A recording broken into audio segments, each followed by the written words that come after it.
Have you ever noticed how a single moment from your day can echo in your mind for hours or even days? Maybe someone said something that bothered you. Maybe you witnessed something that didn't sit right. And while everyone else has moved on, you find yourself replaying it over and over, carrying it like a stone in your pocket. Today, I want to share a story that changed how I think about the weight we carry in our minds. It's about two monks, a flooded river, and a lesson that cuts straight to the heart of human nature.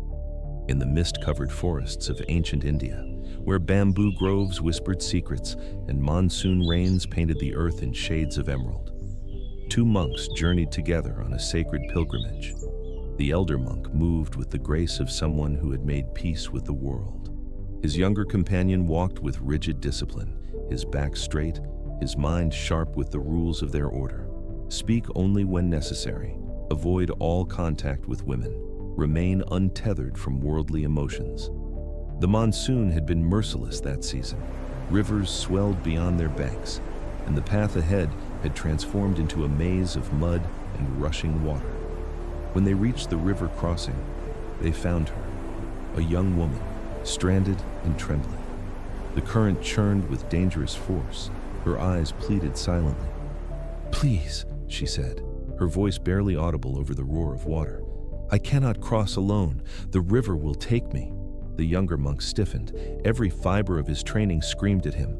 "We don't touch women. This is forbidden." He lowered his gaze respectfully. "I'm sorry, we cannot help. Our vows forbid it." The woman's face fell. The water continued to rise. No one else was coming. Then, without a word, the elder monk stepped forward. In one fluid motion, he lifted the woman onto his back and waded into the savage current.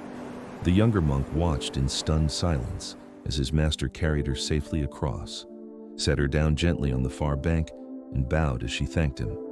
Then they continued walking, but something had shifted. The younger monk's mind became a battlefield. How could he do that?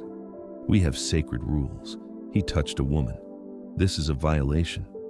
Minutes turned to hours. The silence between them grew thick and suffocating. The younger monk's jaw clenched tighter with each step. His thoughts churned like the river they'd left behind.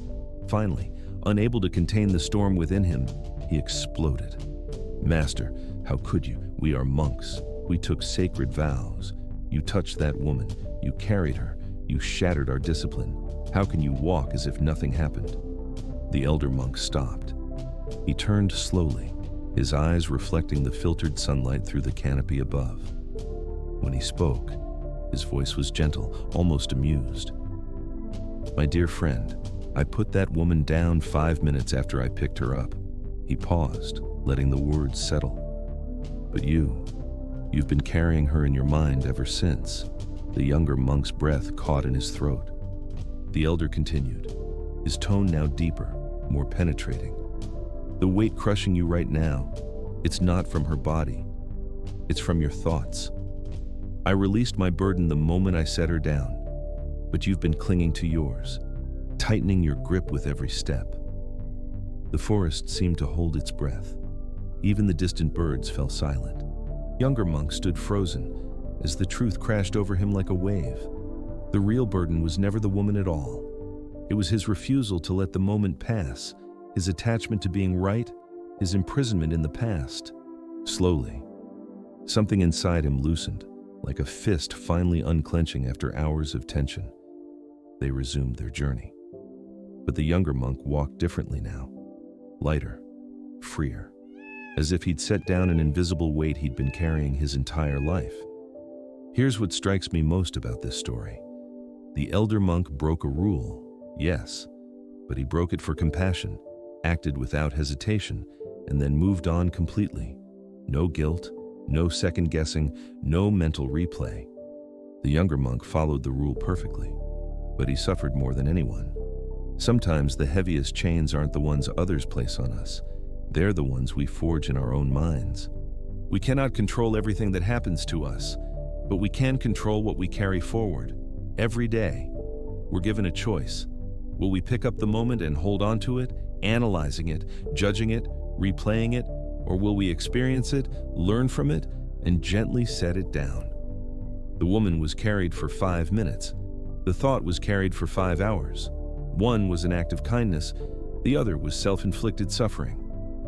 So ask yourself, what are you still carrying that you put down long ago? What conversation, what mistake, what judgment are you replaying in your mind? And more importantly, are you ready to finally set it down? Because freedom isn't found in perfect discipline or flawless rules. It's found in the wisdom to know when to hold on and when to let go.